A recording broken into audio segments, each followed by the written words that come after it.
Dan pemirsa, zakat fitrah merupakan kewajiban yang harus ditunaikan setiap muslim. Berikut adalah keutamaan dan hukum dari membayar zakat fitrah. Di bulan Ramadan, umat Islam tidak hanya diwajibkan untuk berpuasa, tetapi juga diwajibkan untuk meluangkan harta untuk orang kurang mampu dalam bentuk zakat fitrah. Zakat fitrah merupakan zakat yang diwajibkan atas setiap jiwa, baik laki-laki maupun perempuan muslim.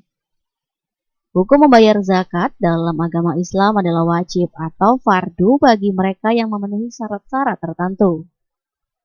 Dalil atau landasan hukum zakat terdapat dalam Al-Quran, hadis dan ijma dalam mazhab-mazhab fikih.